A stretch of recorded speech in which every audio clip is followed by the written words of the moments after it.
aku pun sebetulnya mempertahankan rusa ini salah satunya karena ya ibu. Nah, ketika di sini tidak dirusak lagi, ibuku itu bilang, saya tuh seumur-umur katanya ya, seumur hidup bersama bapakmu ada rusak. Sekarang bapak dadi, rusak dadi.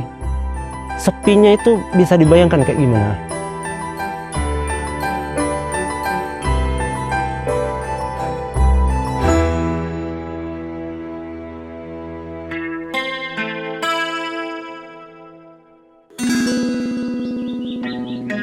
Penangkaran ini dimulai oleh orang tua kami, ayah saya, Zakaria bin Idris. Beliau pertama kali beternak itu di daerah Balun Ijuk, perbatasan dengan air Duren. Kami punya kebun. Di situ masih banyak rusa zaman dahulu, sehingga menangkap rusa dengan belapun.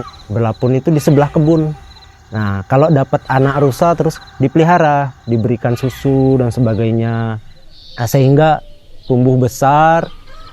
Kemudian ditangkarkanlah oleh orang tua kami, dipelihara, kemudian beranak pinak banyak sekali sampai sekarang. Kalau dapat anak rusa itu sayang gitu kan. Kalau orang lain kan mikir, dapat anak udah pacak diurus lah, potong kan, dimakan. Kalau bapakku dulu memang dicubit terus. Jadi kalau di rumah kami ini ada lemari gantung, itu isinya susu semua itu. Itu susu untuk rusa.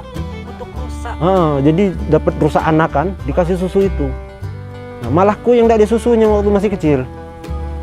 Jadi waktu itu bapak lagi kecil. Aku kecil waktu masih kecil masih sering dapat anak rusa, dikasih dot, disusuin. Jadi susu rusak tuh banyak, kami tidak punya susu. Malah. Jadi ku nyuri susu rusak lah kira-kira.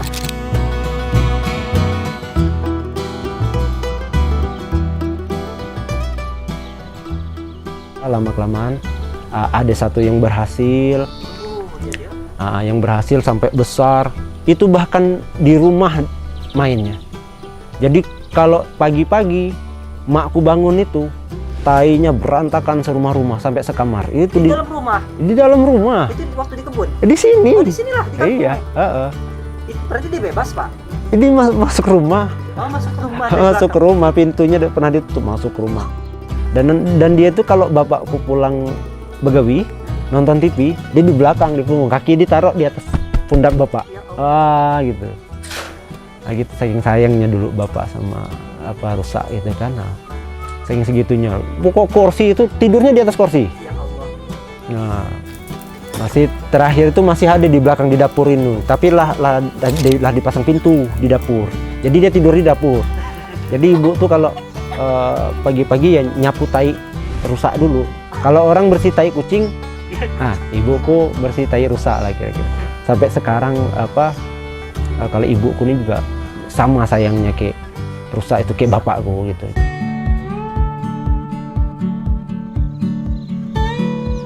Dalam masyarakat Bangka itu rusa sangat penting sekali ya sebagai sumber protein. Walaupun sumber protein tahunan ya, kalau jadi menjelang lebaran ada budaya zaman dulu tuh belapun untuk mencari cari sumber protein itu daging. Jadi kalau dapat nanti dibagi satu kampung, dapat kebagian semua kan. Yang hamil dapat 2 bagian. Itu ada budaya-budaya yang kalau kita ingat-ingat indah banget gitu. Indah sekali gitu. Pun mungkin terbatas, Pak ya. Sapi terbatas. Yang ada sumber proteinnya dari hutan itu. Rusa, kijang, pelanduk gitu kan. Nah, iya, untuk acara tahunan mereka dapat rusa kan belapun, sekampung lah belapun gitu kan.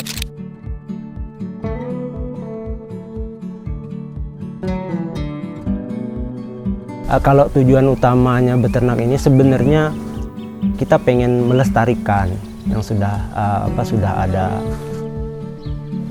Kalau kita dibilang konservasionis gitu ya, mungkin jiwa saya di situ sebetulnya. Dari dulu hewan rusa itu sudah digadang-gadangkan untuk menjadi hewan ternak sebetulnya, ternak domestik. Sudah lama sekali pemerintah kita juga menginginkan rusa itu nantinya jadi hewan-hewan yang bisa diperjualbelikan dengan bebas. Ya, kalau di ilmu peternakan namanya aneka ternak gitu. Nah, selain dari sapi, kerbau dan sebagainya, kambing, nah salah satu aneka ternaknya itu rusa, dikembangkan terus menerus, kemudian menjadi hewan yang bisa dikonsumsi. Selain itu juga kita bisa melestarikan. Apalagi sekarang ini kan yang di hutan bisa kita bilang sudah nggak ada lah, sudah habis lah gitu ya. Sehingga kalau dibandingkan di penangkaran, saya kira masih banyak di penangkaran ini populasi. Kalau kita hitung ya. Yang paling parah sekarang itu adalah perkebunan. Kebun apa tuh Pak? Kebun sawit gitu ya. Nah, perkebunan monokultur seperti itu kan benar-benar membabat hutan itu secara habis gitu. Sudah, iya. Jadi itu kalau orang bilang muka bumi langsung telanjang gitu, habis. Lah kalau ada rusa di situ mau lari kemana gitu. Sehingga dulu pada saat orang membuka hutan untuk sawit itu, rusa-rusa itu masuk ke dalam hutan-hutan kecil. Nah disitulah mereka itu dibantai, ditangkap dengan mudah gitu. Nggak bisa membenteng diri lagi. Ya mau lari kemana gitu, nggak ada hutannya. Larinya ke hutan sawit, pasti ketemu sama orang. Pasti ketemu, pasti dikejar, diburu sampai dapat gitu. Kemudian daerah Tuwing, mereka tidak pernah lagi dapat. Tidak pernah lagi nengok jejak kaki. Sekarang nih. Yang di Nameng itu mungkin ya setahun lebih yang lalu dapatnya, dan itu tidak tahu sumbernya dari mana. Dan itu ya orang cerita itu jejaknya cuma siko. Biasanya kan 2, 3 gitu ya jejaknya. Berarti ada kawanannya kan. Ini kan jejaknya cuma siko. Kalau siko ini ya menandakan sendiri. Ketika diburu dapat habis. Tidak ada lagi jejak. Nunggu entah berapa tahun lagi baru kelihatan jejak. Misalnya. Itu kan entah dari mana itu. Entah dari hutan mana, larinya muter-muter di situ. Dan sekarang bertahun-tahun itu kita tidak pernah dengar dapat lagi. Tidak pernah orang berburu itu dapat rusak lagi gitu. Dan itu menandakan bisa jadi sudah ada lagi. Bisa jadi ada lagi. Populasinya bisa jadi dihitung dengan jari berarti. Kalau perjumpaan begitu. Dulu terkenal rusak banyaknya itu di Gunung Pading sama Tuwing. Nah sekarang 2 kawasan itu udah habis. Tidak ada lagi, sudah selesai, berarti daerah situ bisa jadi habis, tamat daerah sana. Padahal penelitian tahun 2004 itu hutan dengan akses tersulit itu Tuwing sama Lubuk, hutan dengan akses yang tersulit gitu. Jadi jarang dimasukin orang. Berarti karena besar tanah plus rawa-rawa. Nah sekarang habis. Aksesnya tuh sudah sampai habis gitu. Bahkan bukan aksesnya ya, hutannya yang dade. Bukan aksesnya yang sulit, tapi hutannya yang dade karena udah sawit semua. Tuwing itu kan perusahaan sawit sudah ada di situ sekarang. Udah dibabat habis dibikin sawit. Mana lagi hutannya? Jadi iya. Bukan ya memang begitulah habisnya itu karena itu.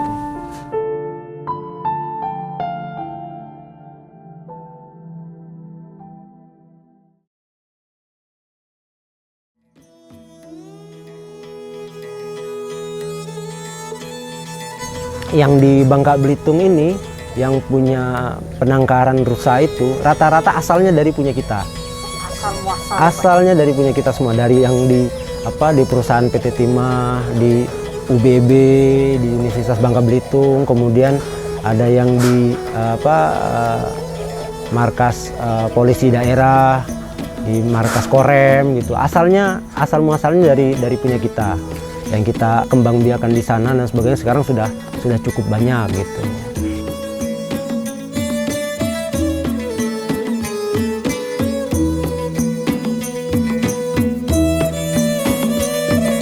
Seandainya masyarakat Bangka itu sedikit ramah lah dengan binatang-binatang itu sekarang ya, sudah biarkan saja mereka di hutan. Sudah jangan lagi kita mengganggu mereka, biarkan mereka beranak pinak banyak dan sebagainya. Tapi ironinya ya itu tadi, hutan pun kita sudah banyak habisnya. Kita sekarang ini udah tidak punya batasan lagi saya kira kan. Mana yang harus kita rambah, mana harus kita bikin kebun gitu kan. Mana yang harus kita jaga. Saya kira orang udah tidak punya batasan lagi.